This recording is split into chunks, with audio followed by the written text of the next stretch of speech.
우리 오늘 수업을 이제 시작을 할 건데요. 지금 36번이니까 시작을 할 건데 아까도 이야기했듯이 그 시각 피질 세포에 관련된 지문 하나만 그림이 이 뭐고 그림이 잘못 나와가지고 그건 수업을 오늘 못하고 나머지 5개만 전체적으로 정리를 해주는데요.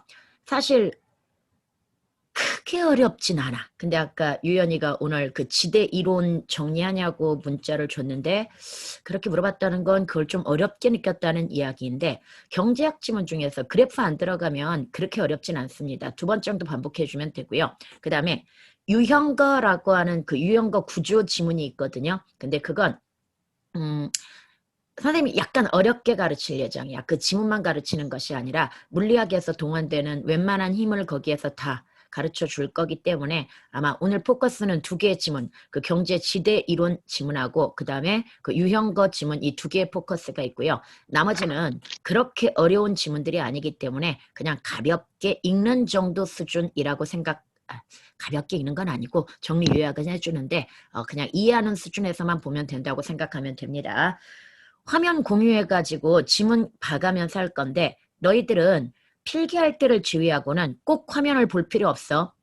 자기가 가지고 있는 프린트 내지는 뭐 다른 거 학교에서 나눠준 거 뭐 이런 거 같이 봐도 상관없습니다. 그래서 선생님이 화면에다가 필기를 하더라도 그냥 순간순간 보기만 하면 되고 필요할 때 보기만 하면 되고 지문 보면서 수업을 해도 괜찮습니다. 오늘 모의고사만 나가나요? 예, 모의고사 4개. 그 다음에 아직 우리 그 국어가 아니라 독서교과서 지문 2개 남아있거든요. 그 독서교과서 지문 2개 하고, 그 다음에 오늘 못하는 지문 하나 하고, 다음 주에, 그리고 뭐 다음 주에 또, 추가되는 거 있으면 더 잡아주도록 하고, 얘네들 변형 문제를 찾아가지고, 변형 문제로 선생님이 수업을, 책 만들어가지고, 다시 또 프린트는 나눠줄 예정이야. 얘가 아니라 이쪽으로 가보도록 하자. 그러면 이제 처음에 지문 한번 보도록 하는데요. 지문은 첫 번째 지문이 이게 지금 선생님이 자료를 찾았더니 2018년 3월 모의고사와 그 다음에 2018년 6월 모의고사야. 준서가 예. 오디오 좀 꺼라. 네 오디오가 내 오디오보다 더 센가 봐. 네가 나와 얼굴이. 알겠습니다. 오디오 꺼놓고. 그래서 이렇게 해가지고 고2 3월 그러니까 2018년 고2 3월 3개 지문이고 그 다음에 지금 2018년 6월 3개 이렇게 들어갈 겁니다. 먼저 첫 번째 지문이 예술 지문이어가지고 거기에 예술 조각과 그 다음에 장소의 관련성이라고 해가지고 나타나는데 간단하게 먼저 요약을 한번 하고 들어갈 겁니다. 원래 이 지문 같은 경우에는 먼저 첫 번째 여러분들이 알아야 될 게 전개 방식이라고 하는 거야. 우리가 지문을 보다 보면은 오늘 배울 지문 중에 바로 이 통시적 전개라고 하는 것이 많이 나타납니다. 통시적 전개라고 하는 것은 뭐 시간의 흐름에 따라 역사적으로 어떤 변천 과정을 보여주는가 이게 통시적 전개인데요. 여기도 역시 마찬가지로 보면은 근대 이전, 근대 19세기 이후 그리고 이제 20세기 들어와가지고 미니멀리즘 그리고 또 그 이후에 나타나는 대지 미술까지 해가지고 총 5단계로 나눠가지고 시간의 흐름에 따라 대상이 어떻게 변하느냐. 그럼 여기에서 지금 관심을 갖는 건 뭐냐면요. 예술에 있어서 조각, 예술의 이제 조각이라고 하는 장르가 있죠.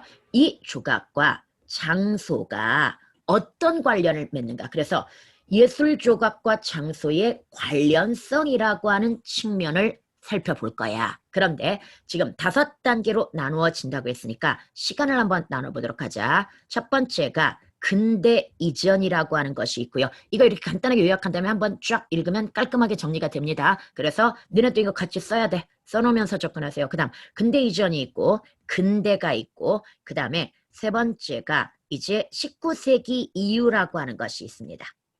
그리고 네 번째가 바로 미니멀리즘이라고 하는 얘가 뒤쪽에서 보면 1960년대라고 이렇게 나오니까 20세기가 되는 겁니다. 그 다음에 5번째가 바로 대지 미술인데 이 미니멀리즘 이후에 나온다고 이야기했기 때문에 순서대로 근대, 이전, 근대, 19세기 이후, 미니멀리즘, 그리고 대지미술에서. 그럼 예술 조각과 장소가 어떤 관련성을 맺는가? 이 관련성에 대해서 이때 어떻게 생각했는가? 먼저 이거부터 찾아야 된단 말이야.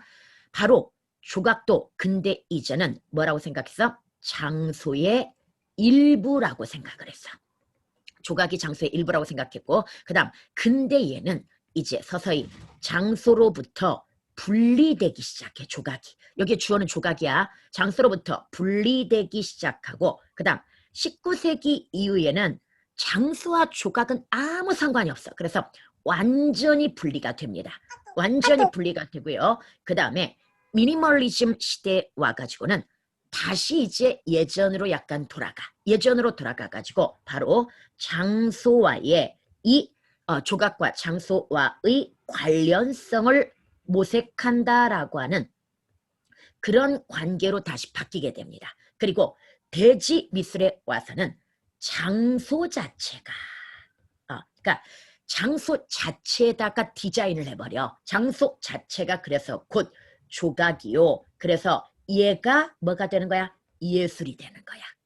일단 이 흐름 이해갑니까? 근대 이전에는 조각도 장소에 뭐였다? 일부였다. 그런데 근대로 오면서 박물관, 특히 여기에는 박물관이라고 하는 것이나 또는 미술관이라고 하는 그런 건물들이 등장을 합니다. 그러면서 장소로부터 조각이 분리가 되고, 그 다음 19세기 이후에는 정말로 그냥 전시, 왜 여기 보면 어떤 사각 큐브라고 하는 거 있잖아. 그런 큐브 안에 들어가 가지고 감상용의 조각이 된단 말이야. 그래서 완전히 분리가 되고요. 미니멀리즘 시대로 가게 되면 다시 이제 장소와의 관련성 속에서 이 작품이 이해되어야 된다. 그래서 그 장소와 관련되는 것으로 모색이 되고, 그 다음에 대지미술에 이르러 가지고는 장소, 이 장소가 주로 어떤 지역이라든지 또는 자연 자체가 돼. 지역이나 자연 이런 것 자체가 되어가지고 장소 자체에다가 쉽게 얘기해서 디자인을 하는 거야. 그래서 이게 조각이 되고, 그리고 이게 예술 작품이 되는 그런 시대로 변했다라고 하는 거. 그럼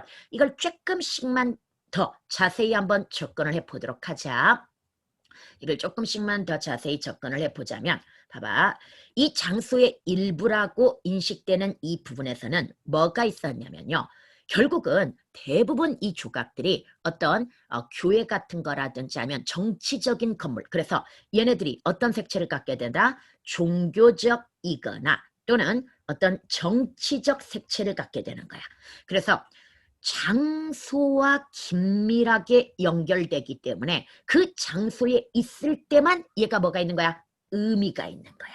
그 장소에 이 조각이 있을 때만 의미가 있는 거지, 그 장소를 떠나게 되면 이 조각은 의미가 있다 없다? 의미가 없는 돌덩이가 돼버리는 거지요. 그래서 이렇게 장소와 아주 긴밀한 연관관계를 가지고 있었는데, 문제는 갈수록 이 조각이라고 하는 것이 종교적 색채나 정치적 색채, 특히 정치라고 하는 건 어떤 이 조각이 뭘 상징해? 권력을 상징한다라고 하는 그런 이야기가 나오거든요. 근데 이런 것들이 점차적으로 뭐 되는 거야? 약화되는 거지. 약화되면서 뭐가 만들어져? 박물관이나 미술관이 만들어진다고 이야기했죠. 이렇게 박물관이나 미술관이 만들어지면서 이 근대에는 바로 이 조각이라고 하는 것 자체가 그냥 단순히 뭐였을 뿐이다? 미적 감상의 대상이 되는 거야. 미적 감상의 대상이 되고, 그래서 결국 미적 현상이 구현된, 본문에 보면 이렇게 나와. 미적 현상이 구현된 그냥 독립적 작품이다. 이렇게 나옵니다. 이때 미적이라는 말에 대해서 다시 한 번만 기억하도록 하자. 여러분들, 우리가 미적이라는 말에 대해서 다시 한번 생각해 볼 필요가 있는데요. 이 미적이라고 하는 것은 예술에서 미라는 말이 나오면 그냥 정서, 예술에서 미가 나오면 정서나 감정이나 어떤 태도. 그래서 예를 들어 가지고 우리가 문학 배울 때 숭고미, 그럼 숭고한 감정이 느껴진다. 애상미, 슬픈 감정이 느껴진다. 해양미, 웃긴 감정이 느껴진다. 이런 거고, 예술에서 이야기하는 미나 미적 쾌감이나 이런 말 나오면 무조건 뭘로 바꿔라? 정서, 감정, 태도 이런 걸로 바꿔야 되고, 결국은 우리는 조각으로부터 그런 어떤 감정을 얻어내고자 하는 그런 예술 대상으로서 바뀌어간다는 이야기입니다. 그리고 19세기 이후에 오게 되면 장소로부터 분리되어 가지고 완전히 이제 뭐의 대상이야? 감상의 대상이 된단 말이야. 문제는 이렇게 감상의 대상이 되면서 나아가 얘네들이 어떤 특징을 갖게 되냐면 아주 단순해지고요. 그 다음에 추상화되는 그런 현상이 나타납니다. 그러니까 사실적, 그러니까 단순 추상화라고 하는 건 쉽게 얘기해서 사실적인 것과는 거리가 멀다는 얘기야. 있는 그대로 사실적으로 구현하지 않고 선도 되게 심플하게 만들어내고 그 다음에 점점 추상화시켜가지고 이게 뭐지? 사람 모양이 왜 이러지? 왜 이렇게 단순한 선으로만 이루어져 있지? 뭐 이런 생각을 하게 만든다는 이야기야. 그래서 그런 것들로부터, 즉 작품 자체로부터 뭘 찾아내고자 한다는 얘기야? 의미를 찾아내고자 한다는 얘기야. 다시 작품 자체로부터 뭘 찾아내고자 하는 거다? 의미를 찾아내고자 하지. 아까도 얘기했지만 사실성이 없다는 건 장소도 아무런 의미가 없고 그 다음에 이게 만들어지거나 또는 이게 놓여있는 그 현실 공간도 아무 의미가 있다 없다? 없다라는 얘기. 그냥 오로지 작품 자체에서만 여기에서 드러내고자 하는 어떤 추상적 의미를 찾고자 하는 그런 조각으로 변한다는 이야기야. 그런데 이제 1960년대 미니멀리즘. 근데 미니멀리즘이라고 하는 용어는 지금 되게 많이 사용하는데요. 단순. 이것도 아주 단순화하다, 간단화하다 뭐 이런 의미니까 여기에 조각도 일단 기본적으로 어떤 성격을 가지고 있을 거라고 짐작할 수 있냐면 얘도 아주 극단적으로 뭐 할 거다? 단순할 거다. 그래서 얘도 단순. 그 다음 여기에다가 추상적. 그 다음에 여기에다가 하나 더 무의도성. 작가는 바로 그걸 만들 때 아무런 의도도 집어넣지 않는 거야. 그래서 다시 한번 미니멀리즘의 조각의 특징. 단순. 극단적 단순이야. 그 다음 추상성. 그 다음에 무의도성. 그 어떤 작가가 의도하는 바가 있다 없다. 의도하는 바가 전혀 없다는 이야기야. 오로지 누가 만들어내는 거야? 의미는 바로 관객 또는 그걸 바라보는 독자라고는 열 수 없지. 관객이 만들어낸다고 이렇게 생각하고 접근하면 되겠고요. 그래서 여기 같은 경우는 이제 장소와의 관련성을 모색한다고 이야기했잖아. 이게 무슨 말이냐? 바로 실제 이 조각이 놓여있는 장소가 있을 거란 말이야. 그 실제 장소에 어떤 물리적 특징이 있을 거란 말이야. 그 장소에 물리적 특징이 있을 것이고 바로 그 물리적 특징과 작품을 의도적으로 결부를 시켜놓는다는 이야기가 나오거든요. 의도적으로 결부를 시켜놓고요. 여기에다가 바로 관객은 독자적으로 개별적이고 아주 다양한 그런 경험. 그래서 여기서 중요한 건요. 어느 방면에서 보느냐, 어떤 동선으로 바라보느냐에 따라서 이것의 의미가 형성이 되기 때문에 보는 사람에 따라서 그 조각의 의미가 달라진다고 이야기할 수 있는 거야. 다시 어떤 방향에서 보느냐, 어떤 동선에 따라서 보느냐에 따라서 뭐의 조각의 의미가 형성이 되고 그럼 보는 사람마다 관객마다 그 의미가 뭐 하게 된다는 얘기야? 다르게 된다는 이야기야. 이게 바로 미니멀리즘 조각의 특징입니다. 장소와의 관련성을 모색한다라고 하는 건 실제 장소의 물리적 특징과 그리고 작품을 의도적으로 결부시켜가지고 그래서 실제로 이런 거지. 분명히 이게 예술관, 그러니까 미술관도 아니고 박물관도 아닌데 길거리에다가 어떤 작품을 설치한다든지 뭐 이런 거.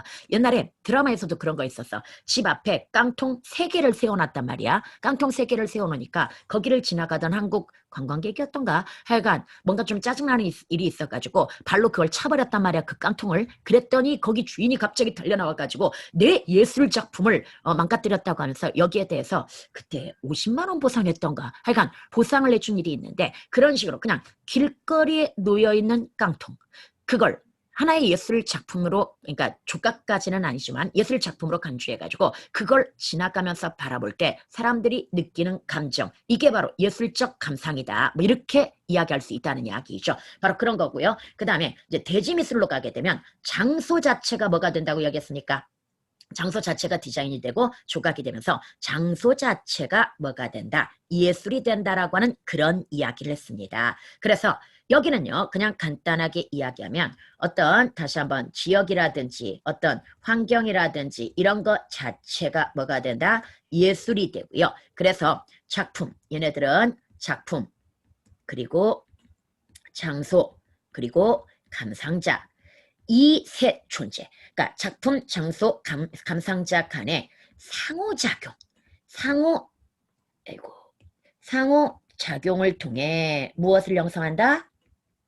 의미를 형성하는 그런 특징을 가지고 있습니다. 그래서 여기는 이렇게 간단하게 정리를 했고요. 이제 이걸 들었으니까 지문을 빠르게 읽어가지고 정리하면 이해가 잘 갈 겁니다. 보도록 합시다.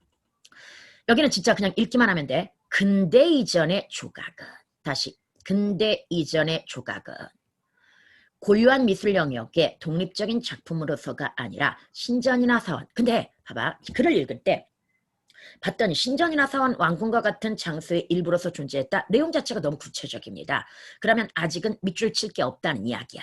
중세 유럽의 성당 곳곳에서 성서와 관련 있는 각종 인물이 새겨지거나 조각상으로 놓였던 것, 왕궁 안에 왕이나 귀족의 인물상들이 놓였던 것이 그 예이다.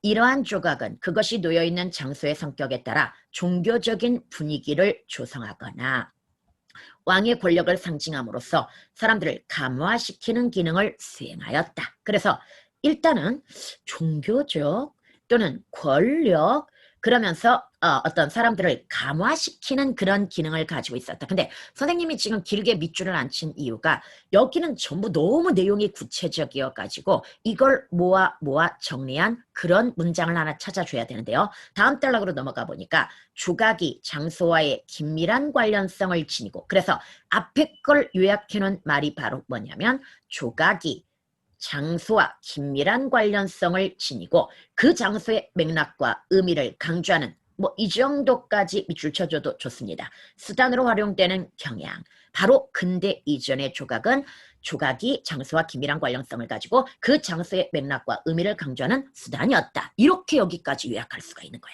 이해갑니까?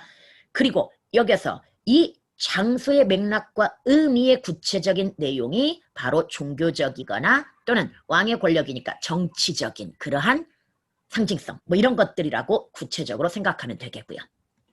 근대에 들어, 근데 봐봐, 근대 이전의 조각이라고 그랬는데 근대에 들어서면서 큰 변화를 맞이했다. 그럼 딱 이것만 봐도 얘는 뭘 거다? 동시적일 거다. 그럼 번호를 붙여가지고 접근해도 좋습니다. 두 번째가 바로 이제 근대가 됩니다. 큰 변화를 맞이했다. 종교의 영향력 및 왕권이 약화되면서 관련 장소가 지녔던 권위도 퇴색하여 그 장소에 놓인 조각에 부여되었던 정치적 종교적 의미, 그 장소의 맥락과 의미를 강조한다고 했을 때 이걸 다시 종교적 정치적 의미라고 또 바꿔 말할 수 있고요.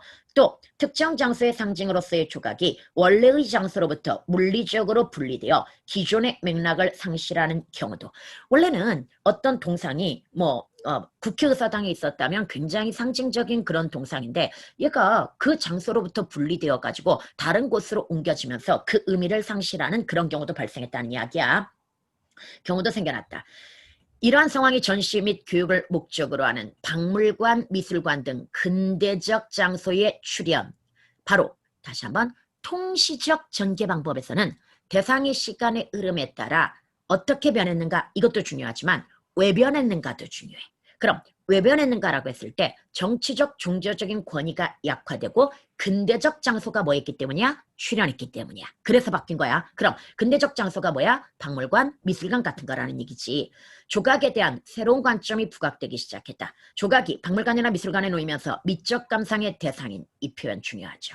미적 감상의 대상인 작품으로서의 성격을 가지고 나타나게 되는 거. 쉽게 얘기해서 감상의 대상이 되었다는 얘기야. 걔가 뭔가를 상징하는 게 아니라 우리가 감상해가지고 거기에서 어떤 느낌, 어떤 감정, 이런 걸 느껴내면 된다는 얘기야. 사람들은 조각을 예술적인 기법이나 양식 등 순수한 미적 현상이 구현된, 즉 오로지 어떤, 이게 뭐냐면 어떤 종교적이거나 정치적인 의도가 배제되었다는 얘기야. 배제된 채 순수 예술이라는 얘기야. 미적 현상이 구현된 독립적인 작품으로 감상하게 되었다. 이러한 경향은 19세기 이후, 19세기 이후 했으니까 이제 몇 번째가 돼? 세 번째가 될 거란 말이야. 미술의 흐름 속에서 더욱 두드러졌고, 그럼 결론적으로 여기는 아주 강하게 바뀐 건 아니고 뭐했다? 두드러졌다고 했으니까 분리가 더 심해졌다, 완전히 분리되었다, 이런 정도의 의미로 이해해가지고 접근하면 되겠네요. 작품 외적 맥락에 구속되기보다는 작품 자체의 의미의 완결을 추구하는 경우가 많아졌다. 즉, 쉽게 해서 작품의 외적 맥락에 의해서 이걸 해석하기보다는 작품 자체의 의미의 완결, 즉 거기에서 뭔가 완성된 또는 추상적인 의미를 찾으려고 노력했다는 얘기야. 그래서 작품 바깥의 대상을 지시하거나 재현하기보다는 감상자의 시선을 작품에만 집중시키기는 아까 얘기했잖아.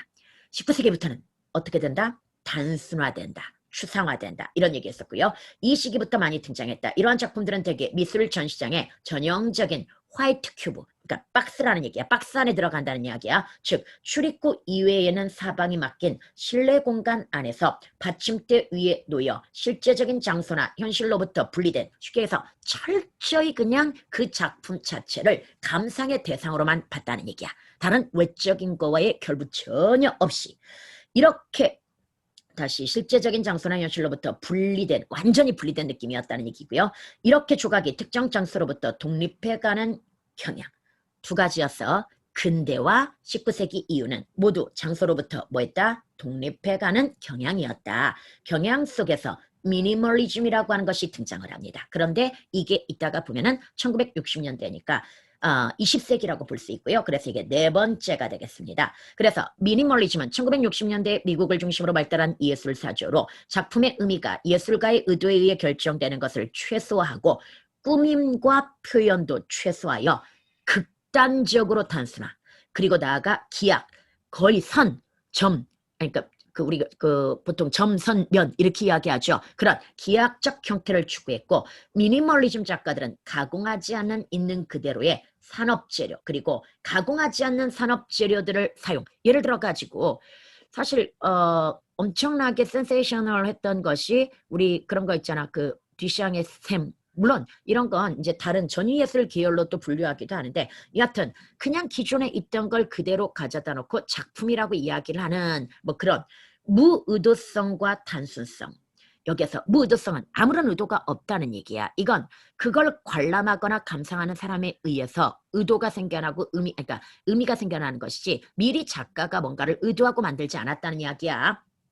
그 결과물은 작품이라기보다 사물로, 그래서 심지어 뭘로 인식되기도 했다? 사물로 인식. 그래서 아까와 같은 일, 어떤 일이 일어났다고 이야기했어? 그냥 길거리에다가 전시해놓은 깡통을 그 전시한 사람은 예술 작품이라고 생각하고 뭐 해놨는데, 전시해놨는데 그걸 깡통인 줄 알고 발로 차버렸다가 뭐 했다는 얘기야? 돈 물어줬다는 얘기야. 사물로 인식되기도 하였다. 또한 미니멀리즘, 또한이라고 했으니까 밑줄 쳐야 될 게 더 있다는 얘기야. 미니멀리즘 조각은 감상자들이 걸어다니는 바닥이나 전시실 벽면과 같은 곳에 받침대 없이 놓임으로써 감상자와 작품 간의 거리가 뭐 된다? 축소가 되고요. 그리고 동선에 따라 개별적이고 다양한 경험과 의미 형성이 가능하다는 거. 그 결과 미니멀리즘 조각은 단순성과 추상성을 특징으로 한다는 점에서 이전 시기의 추상 조각과 공통점을 지니면서도, 이전 시기가 뭘 얘기하는 거야?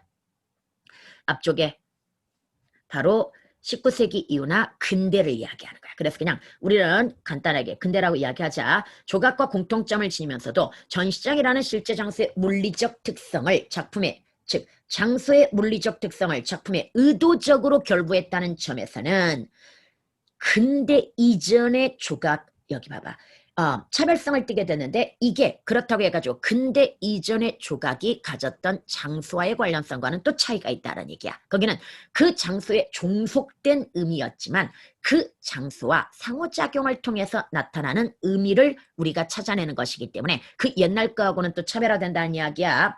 이후 미술에서는 미니멀리즘을 통해 부각된 작품과 장소 간의 관련성을 새롭게 실현하려는 시도들이 이어져 왔다. 미니멀리즘 작품이 장소의 관련성을 모색하고 구현한 것이기는 해도 미술관이라는 공간 내부, 다시 얘는 그래도 공간 내부에 제한되었던 데 비해서 점을 간파한 일부 예술가들은 미술관 바깥의 도시나 자연을 작업의 장소이자 대상으로 삼아 장소와의 관련성을 다양한 방식으로 실현, 그 중에 대표적으로 대지미술, 이게 다섯 번째라고 이야기했죠.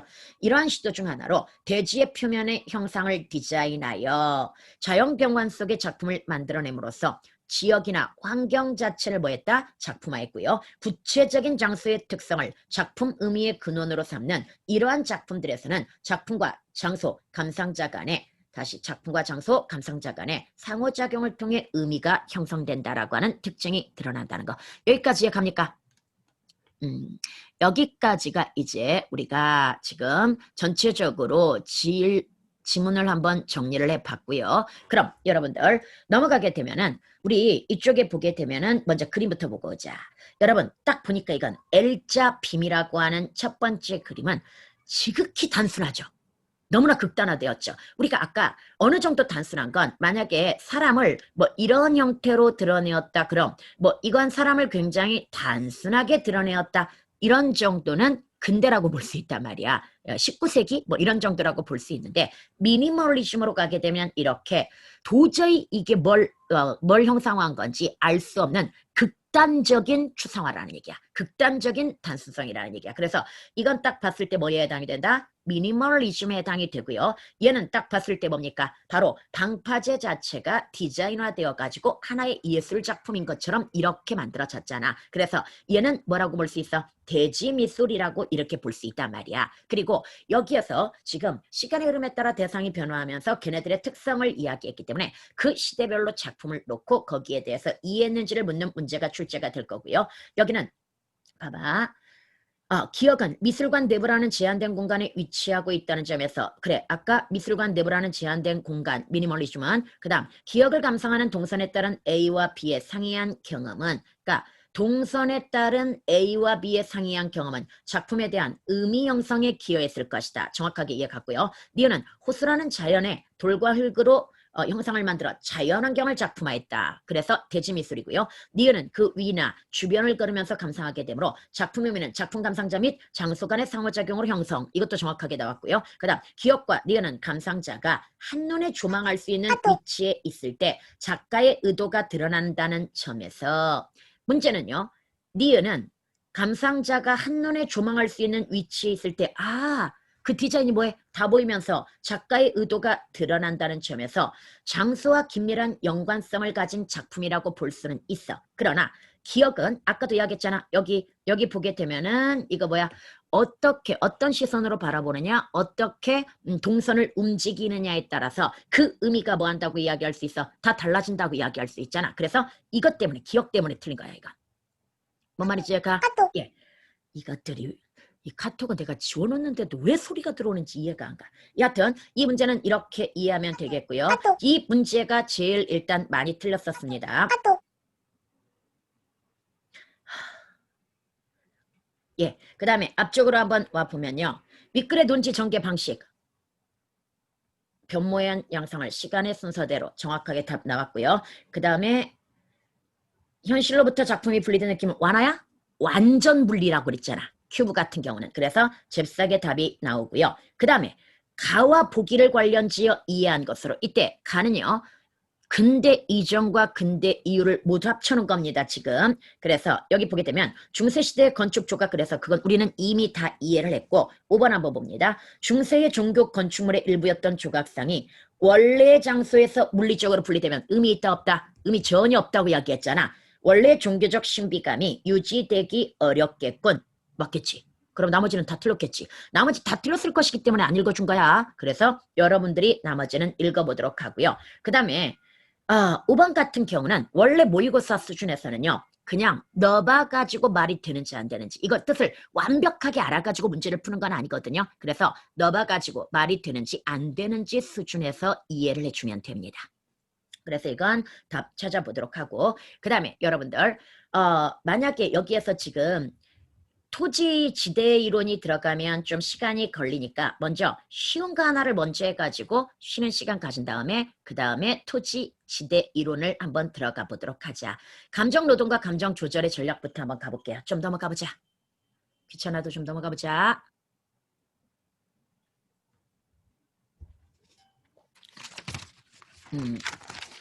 너네 감정 노동자라는 말 되게 많이 들어봤지?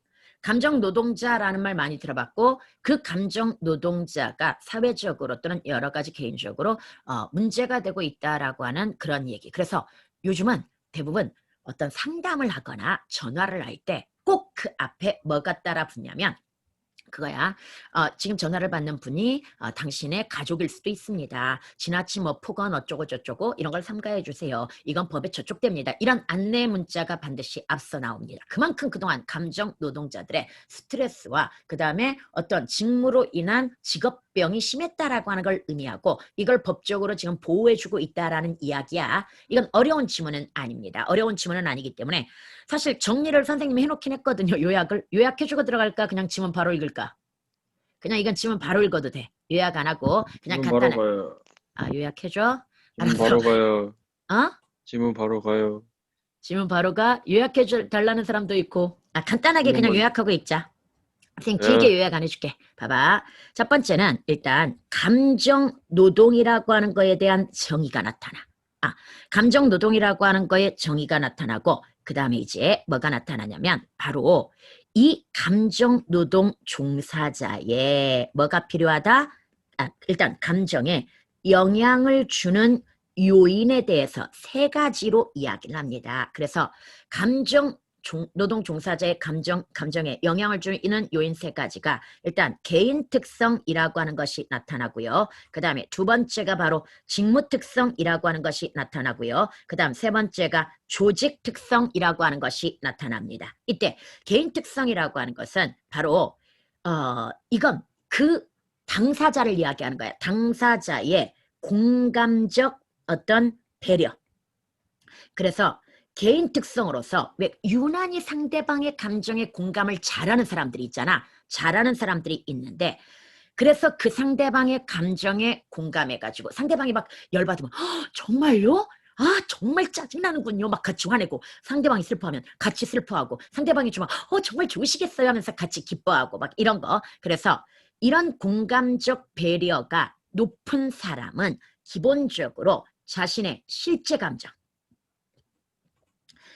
감정과 다른 어떤 감정 표현이 이루어지기 때문에 아무래도 자신의 감정과 겉으로 드러나는 것에 괴리가 클 겁니다. 그리고 그 괴리가 크기 때문에 뭐 하게 되는 거야? 거기에서 스트레스가 쌓일 가능성이 있고요. 그 다음에 직무 특성은 이제 이걸 직무 다양성이라고 이야기하는데요. 이 직무 다양성은 두 가지 측면에서 이야기할 수가 있는데 맡은 일이 너무 여러 가지야.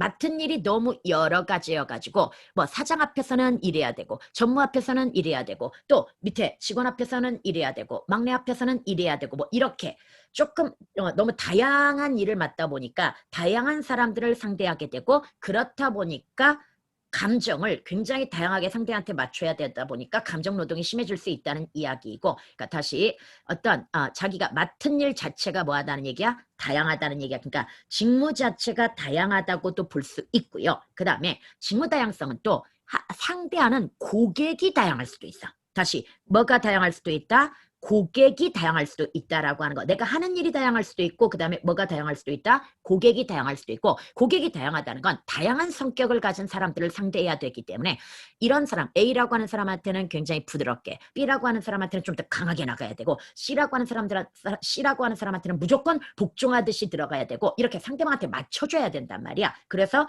직무 다양성은 두 가지 측면이야. 내가 하는 일의 종류가 많거나 또는 내가 상대하는 고객의 성격이 다양하거나 바로 이 경우를 이야기하는 겁니다. 그래서 이것 때문에도 또 감정 노동자가 스트레스를 받을 수 있고요. 그 다음에 이제 조직의 특성이라고 하는 것이 있습니다. 이 조직의 특성이라고 하는 것은 일단 사회적 지원이라고 이렇게 나오는데요.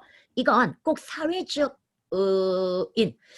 아까 얘기했던 이 부문에는 나오지 않지만 선생님이 요즘은 상담원들한테 전화했을 때 상담원들도 여러분의 가족입니다. 어쩌고 저쩌고 어쩌고 그래서 법적으로 보호받기 때문에 폭언이나 무엇은 상가해 주세요. 이렇게 이야기하는 것 자체가 이제 이것도 사회적 지원의 일종일 수 있어. 부문에는 나오지 않지만 왜 국가적으로 이 감정 노동자들을 지원하고 보호해주고자 노력한다라는 이야기가 되겠고요.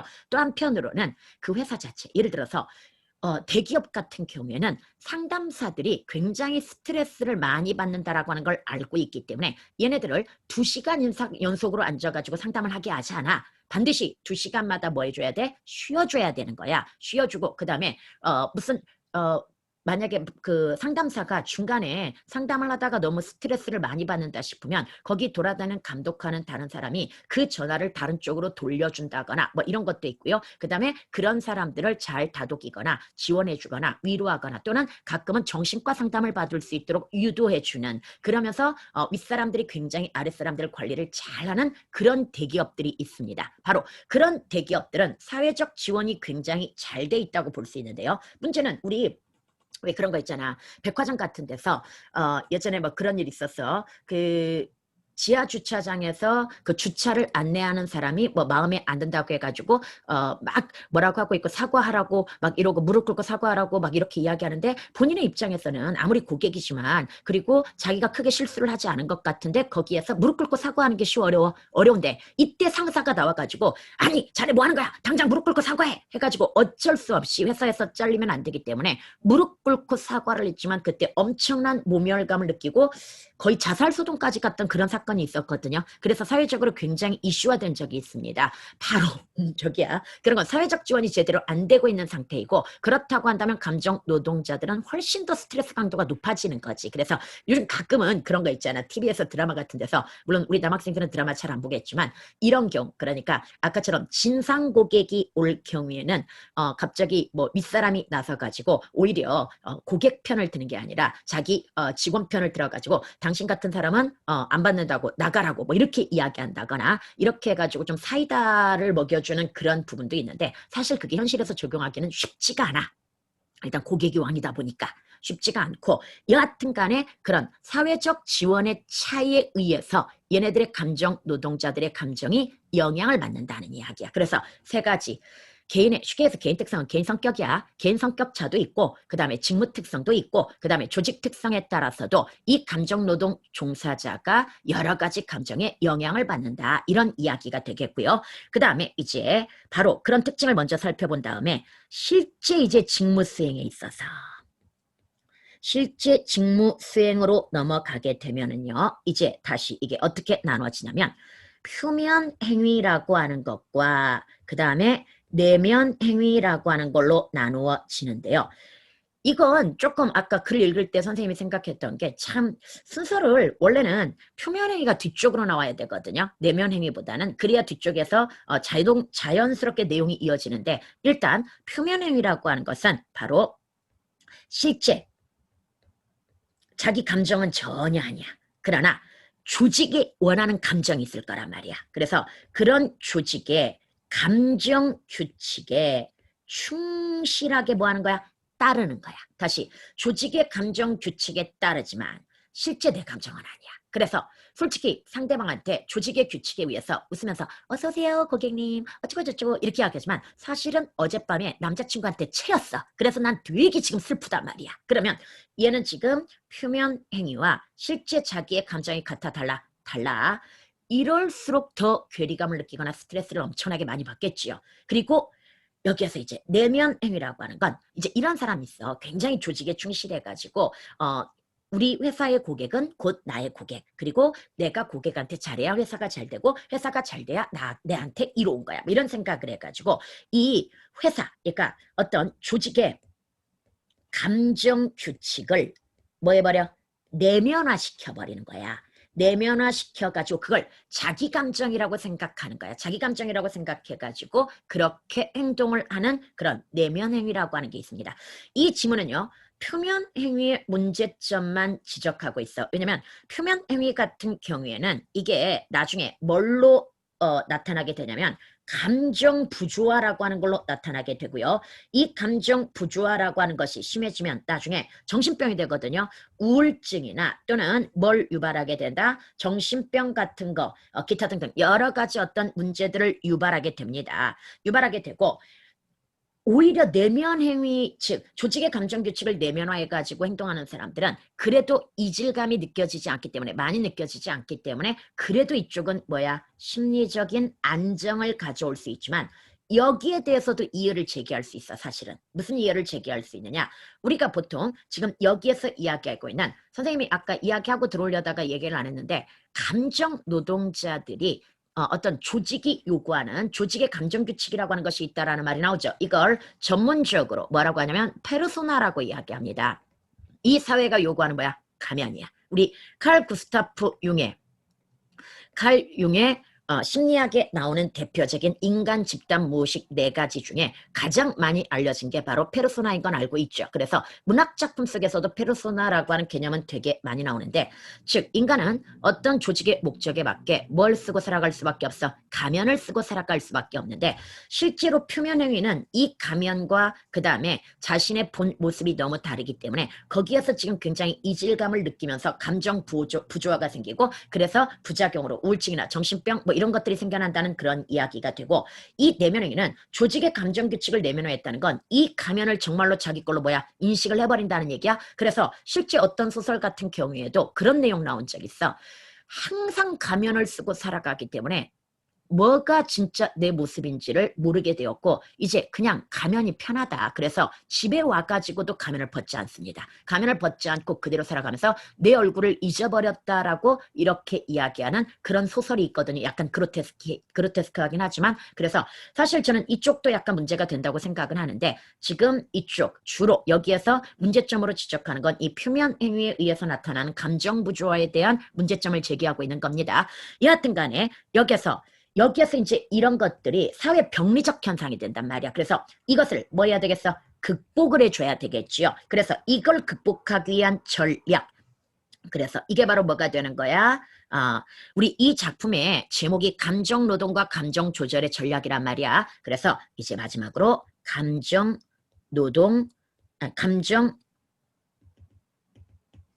감정조절의 전략.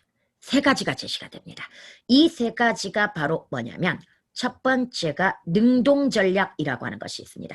첫 번째가 능동전략이라고 하는 것이 있고요. 그 다음에 두 번째가 회피분산 전략이라고 하는 것이 있고요. 그 다음에 분산 전략이라고 하는 것이 있고, 그 다음에 세 번째가 지지추구 전략이라고 하는 것이 있습니다.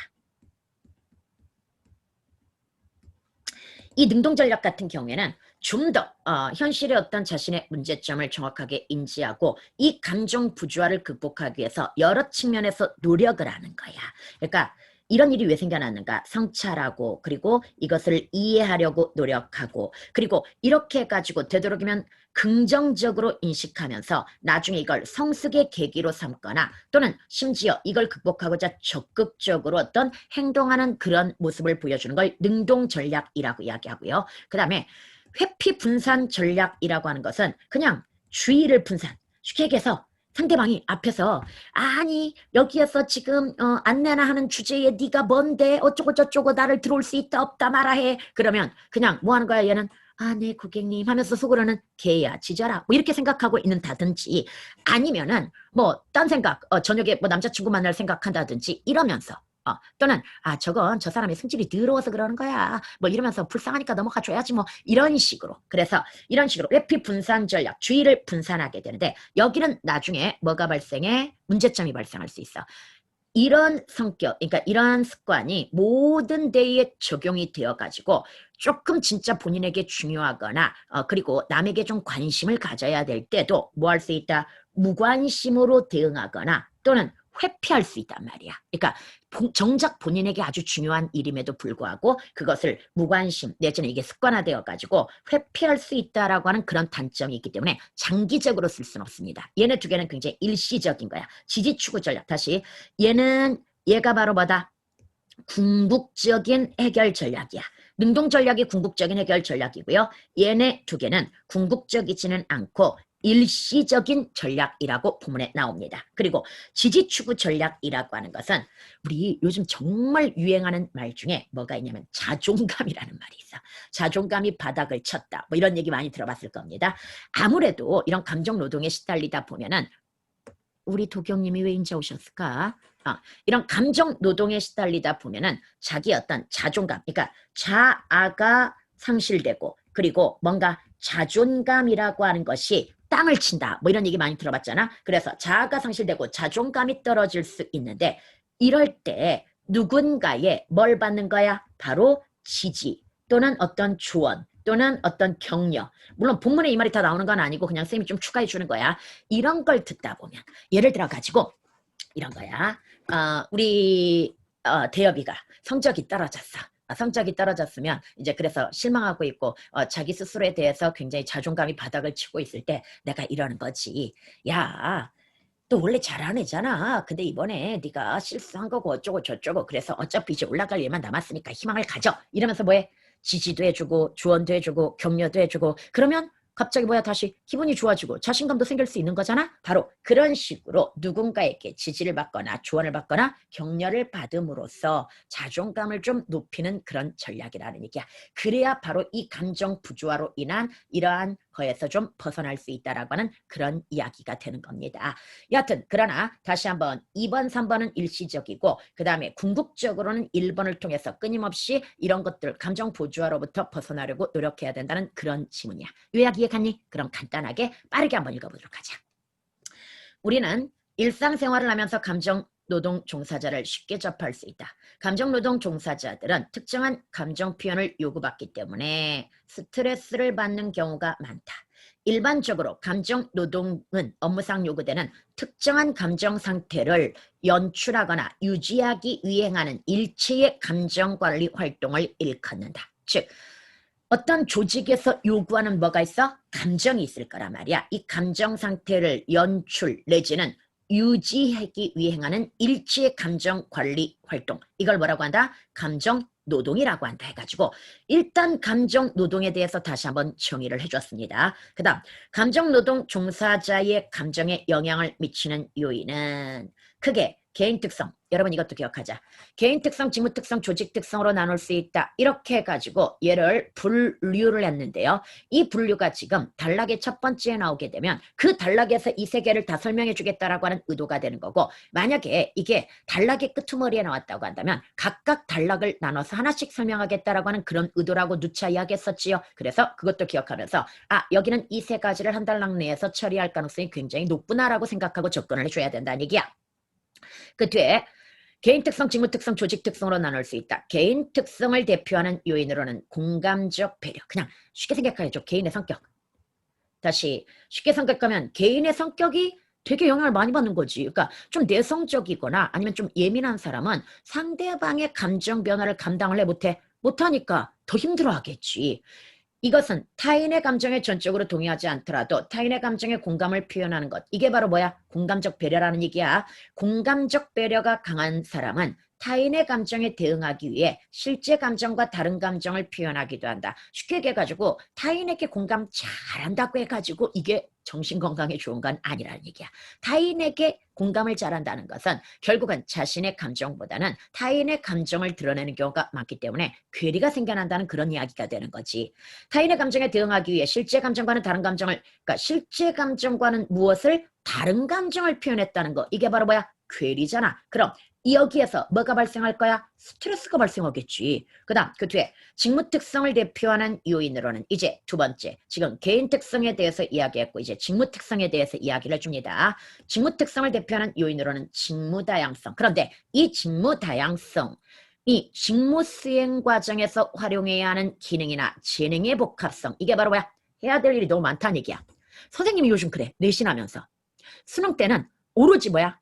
3학년하고 GSM 어차피 똑같이 EBS 가르치고 수능만 가르치면 된단 말이야. 근데 선생님이 오늘도 아침 8시부터 지금 일했단 말이야. 8시에 일어나가지고 일단 어제 그제 수업 찍어놨던 거 편집해가지고 일단 유튜브에 올려준 다음에 그 다음에 너네 그 모의고사를 나는 한 3시간이면 싹 정리해가지고 요약할 줄 알았는데 이거 편집하는데 2시간이 지나갔어. 찾아가지고 처음에 찾으니까 안 나오더라고. 내가 분명히 옛날 모의고사에서 봤는데 와, 난 3학년 모의고사인 줄 알고 3학년 모의고사 뒤졌거든. 3학년 모의고사가 아니라 2학년 거더라고. 그래서 그거 찾아가지고 뒤져가지고 한 2시간 만에 이걸 지금 만들었단 말이야. 그러다 그림 하나 빠뜨린 거야 지금.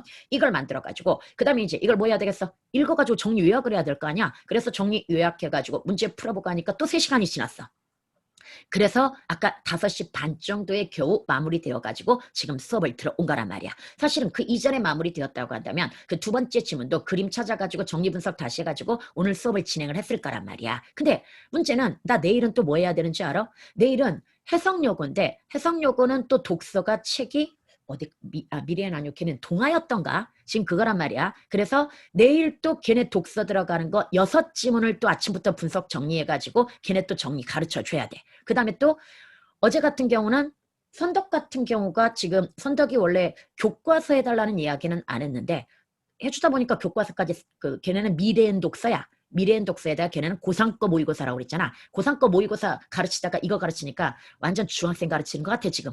여하튼 간에 이런 식으로 해야 될 일이 아직 1학년 내신도 시험 범위가 다 달라. 내가 맡고 있는 애들이. 2학기 되면 왜 시험 범위가 엄청 달라지잖아. 그래서 지금 매일매일이 전투야. 쉽게 얘기해서 기능이나 재능이 너무 복합적이야.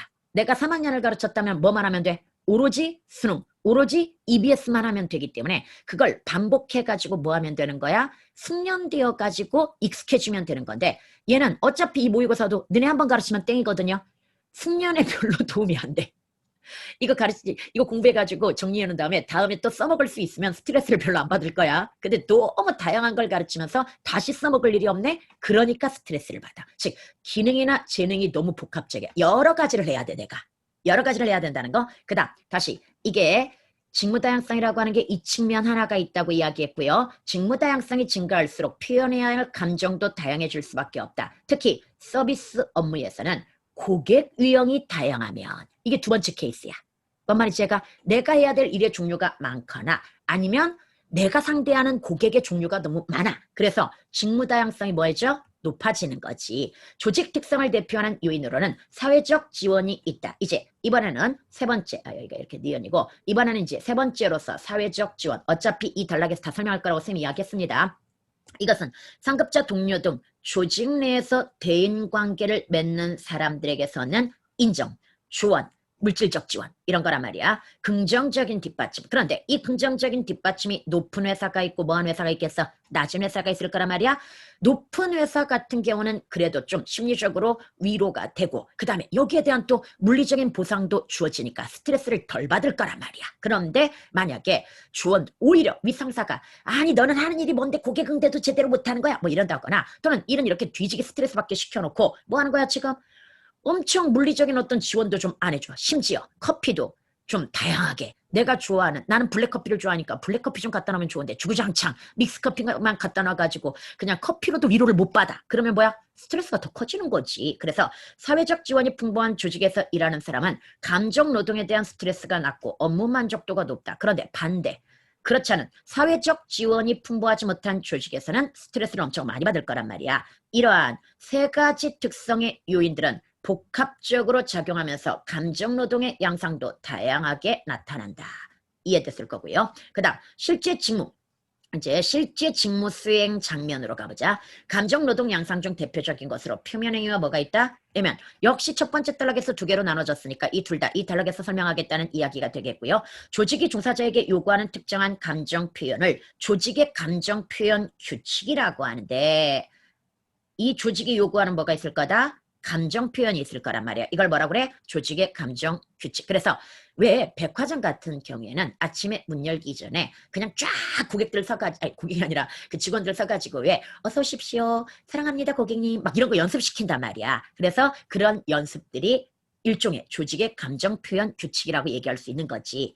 표면행위는 실제로 느끼지 않는 감정을 조직의 감정 표현의 규칙에 맞추어 표현하는 것이다.